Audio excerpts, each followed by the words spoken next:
اعوذ باللہ من الشیطان الرجیم، بسم اللہ الرحمن الرحیم۔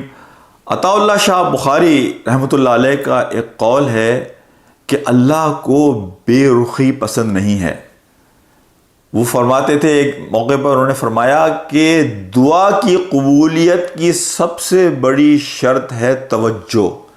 دعا میں توجہ، دعا میں آپ کا دل، آپ کے جذبات، فزیکلی مینٹلی آپ کی پریزنس دعا کی قبولیت کی سب سے بڑی شرط ہے۔ یعنی آپ بادشاہ کے سامنے جائیں اور ادھر ادھر دیکھتے رہیں اور زبان سے اس سے کچھ مانگیں تو وہ بادشاہ آپ کا اکرام کرے گا؟ بالکل نہیں کرے گا۔ آپ دنیا کے سب سے بڑے بادشاہ کے سامنے ہاتھ اٹھاتے ہیں، اللہ رب العالمین کے سامنے ہاتھ اٹھاتے ہیں، اس کے سامنے اپنی حاجات پیش کرتے ہیں، لیکن آپ کے جذبات وہاں نہیں ہیں، آپ کا دل وہاں نہیں ہے۔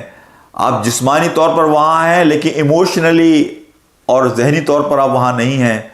تو دعاؤں میں یکسوئی، دل کا لگانا، دل کی موجودگی، جذبات آپ کے الفاظ کا ساتھ دیں، یہ دعا کی قبولیت کی سب سے بڑی شرط ہے۔